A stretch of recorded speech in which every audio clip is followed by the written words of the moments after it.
Is this working? Yeah, okay, good.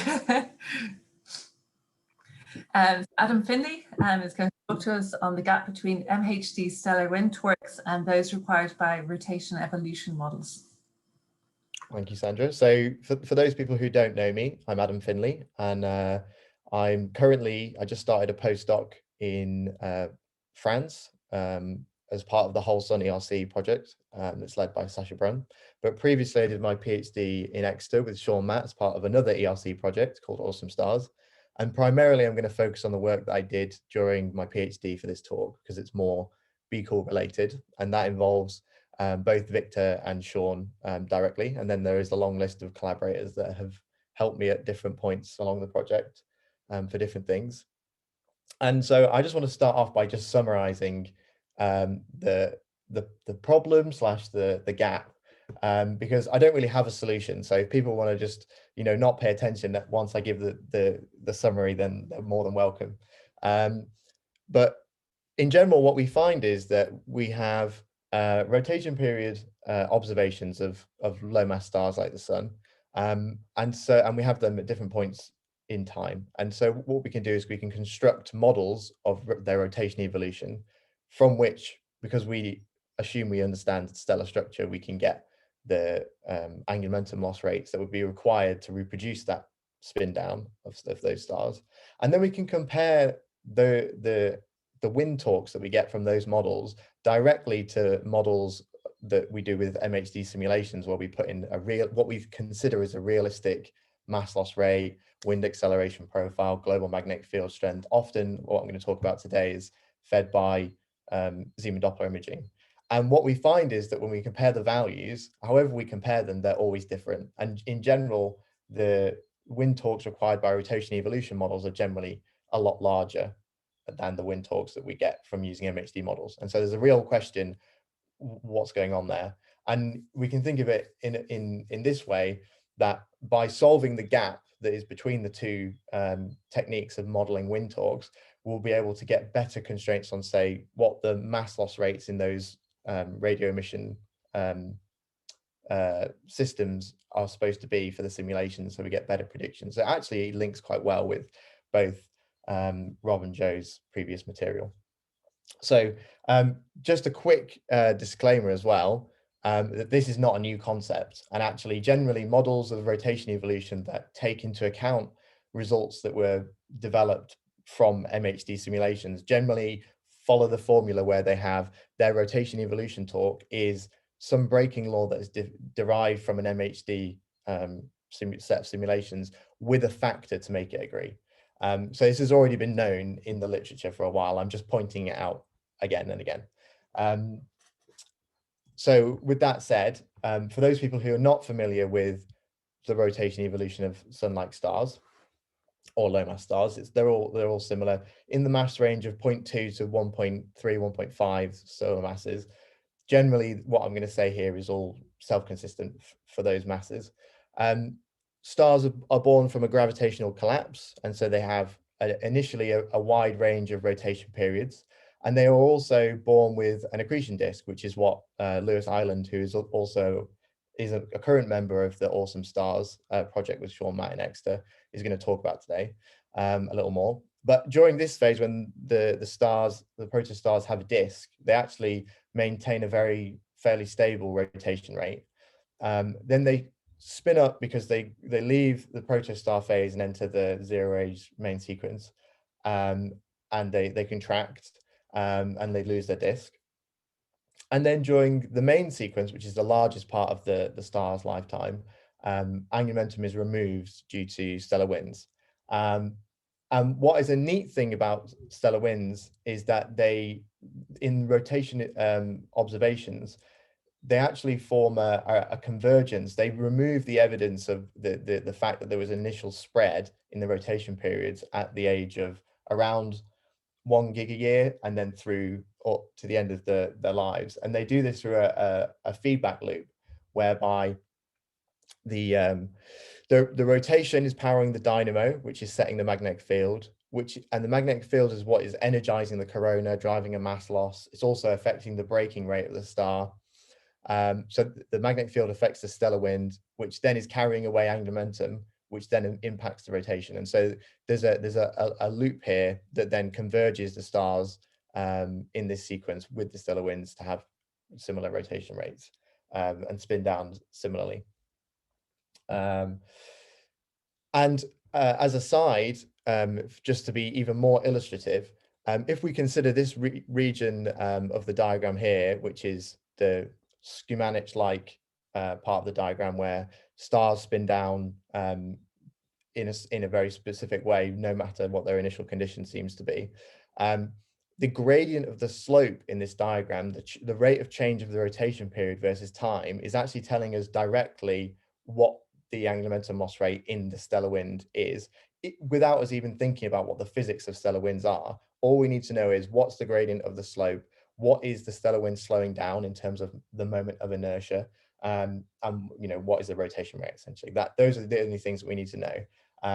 And so Sean actually, for a paper we did in 2018, did a really nice calculation just to show very simply, if you put in the values for the sun's moment of inertia, its rotation rate, its age, and this P is essentially this linking telling us what the gradient of the slope is, then it gives you a value straight away for what we expect the sun's angular momentum loss rate is. But in general, we can do this exact, oh, sorry, I've got a little animation there. But in general, we don't need to do it just on this converged sequence where we know essentially what to the best of our knowledge, what's going on. We can actually, as long as we pick a model of rotation evolution, generally I use Matatel 2015, as do a lot of people, I think, in the BCool group, just because it's one of the simplest and nicest, I feel. We can compare values that we get from MHD simulations with a model that is fitting to rotation period observations. So now we've considered angular momentum loss without thinking about the physics of stellar winds. Let's think about it for a little bit. So generally, I think we all have in our heads this idea of a angular momentum loss due to a wind. So we have some kind of flow from a rotating body, which is the star, that it accelerates away from the star. It passes a critical surface, where the Alfvén surface, and then it leaves and carries away angular momentum. What you will find if you do 1D analysis of this problem is that the angular momentum during this process is stored in two principal components. It's in the flow of the plasma in the tangential direction, so into the board in this direction, and it's also in a stress because the magnetic field is being bent by rotation. The star is rotating, the field is frozen into the star, and the field wants to relax and straighten out again. So over time, angular momentum is essentially stored in the magnetic field close to the star, and over time is given back to the flow. And so what happens if you do this mathematically is you find out that it's as if the wind torque is linked to the mass loss rate times the rotation rate and this Alfvén radius, and it's as if the wind is co-rotating at the Alfvén radius, out to the Alfvén radius, like a solid body. Obviously, that is not the case. It's a very gradual thing. It's often misinterpreted. But this is just a simple analysis. What happens when we have winds that are a bit more complex, that have different geometries? There's slightly different acceleration profiles at different latitudes. And this is what my PhD project essentially centered around. And there are already quite a few things that we know in the literature about these MHD models of angular momentum loss from stellar winds, because there's quite a few things that we already know, and generally what people in this field do is they model the wind torque as a function of things that are what they are considered the primary fundamental variables that are causing the angular momentum loss. So what after running many hundreds of simulations combined with all these papers on this topic, we can generally say that the wind torque in one of these simulations is a function of the mass loss rate in the simulation, the way the wind accelerates, and the amount of open magnetic flux in the simulation, which is the strength of the interplanetary magnetic field. And so we can think about it like this, in that if we increase the amount of field in the strength of the interplanetary magnetic field, then that means that the Alfvén speed is pushed out because B is greater. So we get the RA is going to be larger. If we change the wind acceleration, well, if we have a faster wind, then the flow is going to become Alfvénic closer to the star. So we're going to have less angular momentum loss. And then a slightly more complicated one, if we increase the mass loss rate, then the mass loss rate is what is carrying away the angular momentum. So we are going to increase the angular momentum loss, but at the same time, we're going to decrease the Alfvén surface, which is exactly what Rob showed in his previous plot.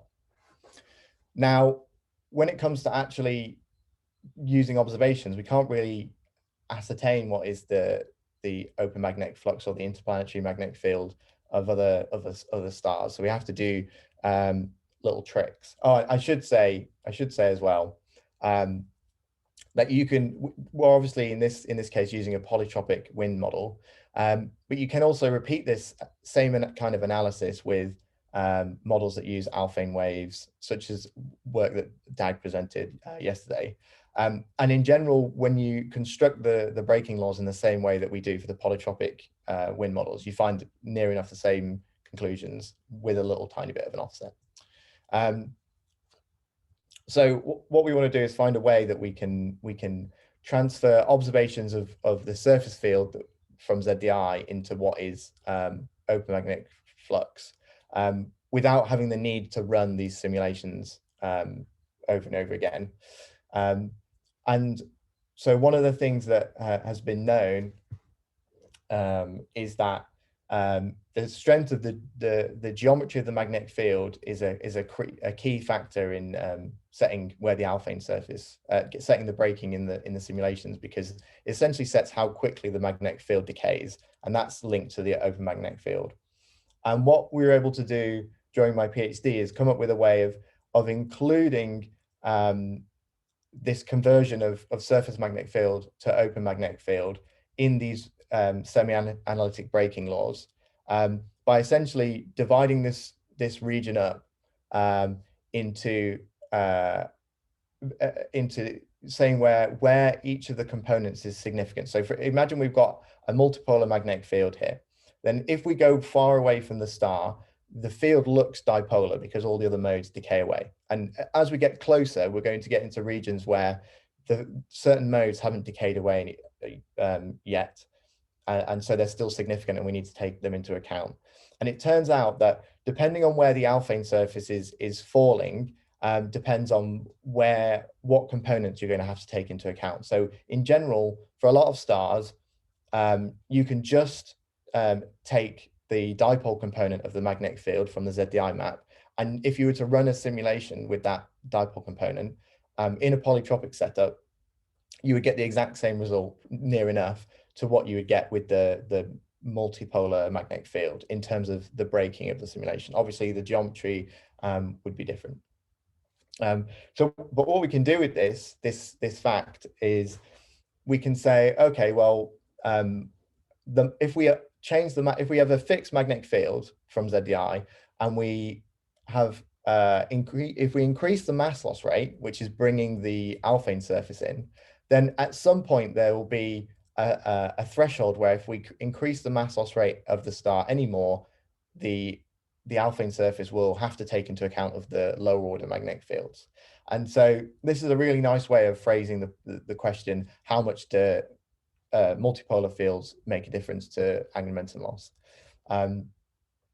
Oh, I'm going to ignore this and just move on. And this is exactly what Victor did in a paper in 2019. So he looked at all most of the Zeeman Doppler imaged stars at the time, you broke down the magnetic field in the dipole, quadrupole, and octopole components. He looked at how strong they were in reference to each other. And then he essentially inverted the problem here and asked, at what mass loss rate would you have to start caring about the quadrupole and octopole components in the simulations? And then he compared it to the mass loss rates you would get from Cramer and Saar, the mass loss rates you would get if you were using a rotation evolution model. Obviously, taking into account the fact that we need this fact, it's a bit of a catch-22. We need this factor to actually be able to make this comparison. But in general, what Victor was able to show is that if you use Cramer and Saar mass loss rates, if you use mass loss rates that you would typically use from rotation evolution, you generally are in a dipole dominated regime where you only need to look at the dipole component, which is a nice, neat result. And we didn't have to run any MHD simulations from this. It's all off the back of using semi-analytic formula. So trying to actually constrain the problem, constrain stars. So we worked on a paper in 2019 where we looked at 4 ZDI stars that had multi-epoch ZDI imaging and mass loss rates from Lyman alpha, and we attempted to, using these breaking laws where we can put in the magnetic field strength, the proportion of dipole, quadrupole, octopolar, and our mass loss rates, and then get out of an angular momentum loss rate.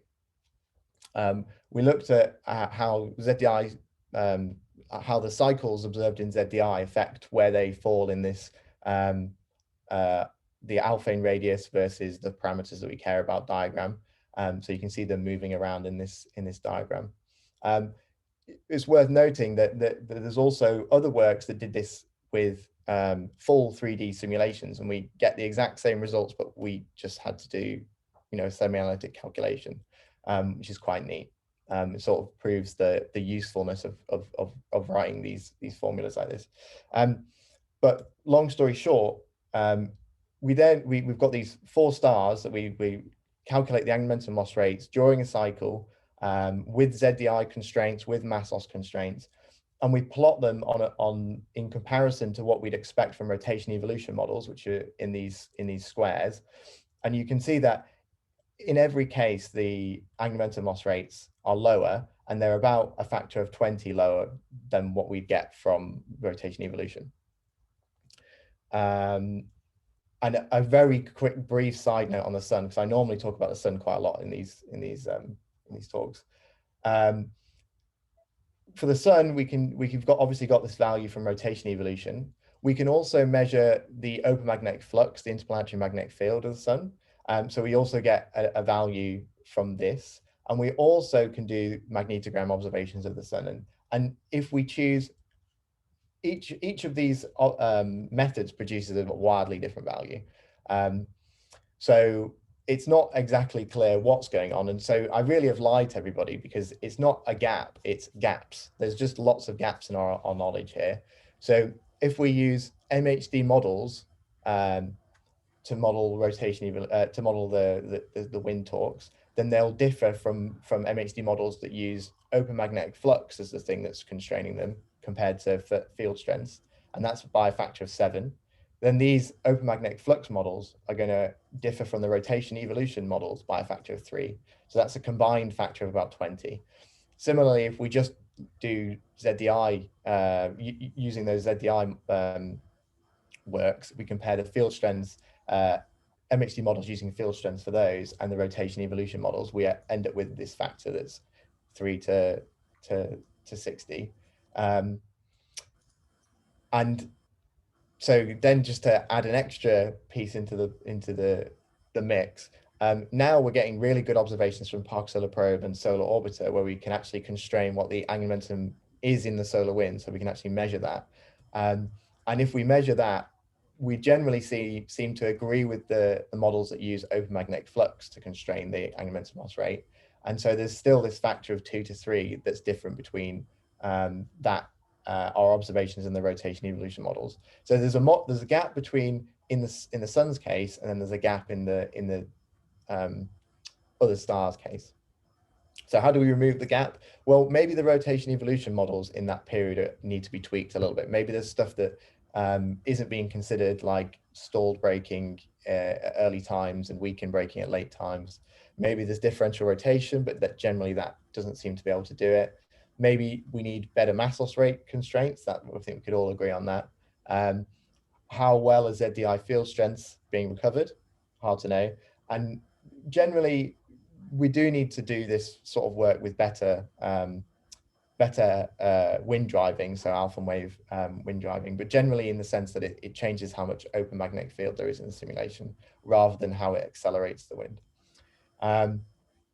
Anyway, so I'll just leave my conclusions up. In general, what I hope people take away is that because there's an increasing amount of rotation evolution, rotation period observations and modeling, and there's increased understanding of stellar magnetism, thanks in part to BCool, that at one point in the future, we might be able to invert this problem where we're trying to put these pieces in, and we might be able to get back out from the observations what kind of thermodynamics we need to put into the MHD models and what mass loss rates we need.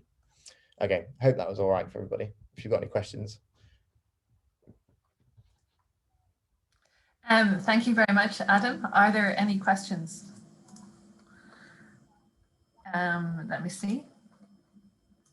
Simon. Hi, Adam. Hey. Could you just go back to that plot where you had like the number of jumps and how many times different it was between the different? Yeah. So you had that one where you got MHD open flux, magnetic flux to the rotational evolution. You said there was about a factor of 3. And then on the second to last slide, you said that having alpha and wave driven modeling modifies the amount of open magnetic flux. Do you know roughly for the same set of parameters how much different? I mean, does that account for that factor of 3 difference? So it's a good point, but no, basically. So when you look at this is why this work by Sumitra Hazra is really nice, which is showing this is using open magnetic flux to do the angular momentum loss rate. And so they're using an actual alpha wave. They're doing a comparison essentially between an alpha wave model where you can see that the magnetic field is opening closer to the star than in the polytropic case. But because it's normalized by open flux in the bottom parameter, it actually doesn't make too much of a difference, because essentially when we observe the open magnetic flux, the semi-analytic model then picks a polytropic model that reproduces that amount of open magnetic flux. So it actually, forces the, in an analytic sense. Obviously, we don't run the model because we probably couldn't run the model, but it works it all out for us essentially. So there's less difference to be recuperated in these kind of works than you'd expect. Is kind of why I wanted to have this plot. And in addition, actually, this is something that I skipped over. If you compare, essentially, if the alpha radius you would get from using semi-analytic formula versus alpha radius you get from different simulations, for a wide range of people. So I've got Dalter's work, Julian's work, Cecilia's work, Victor's simulations, all stuff where I just looked at their values that they got and then just put them in my formula. It generally reproduces quite well all the trends that are going on, even if there is, these people are using different wind models. Some people are using polytropic, some people are using alpha waves. So it's quite hard actually to get it to agree. So it's possible, for example, in the case of the final jump here, that there is actually a weaker angular momentum loss rate for the sun right now. And especially because it's sort of seems to be backed up by the direct measurements at the moment. So there might actually be some some push from this side back to the other side. Generally, it seems to be that I consider it as the rotation evolution model is what we're trying to reproduce. But perhaps we're going to get to a point where we can do the opposite and tweak the rotation evolution models. Yeah, thanks. Cool. And Sadeshna also has a quick question, myself. Yeah, more or less on the similar lines. So I think just more of a comment, so we can discuss it later. It's not a big deal. Yeah, it's But fine. very nice talk, by the way, Adam. Thank you.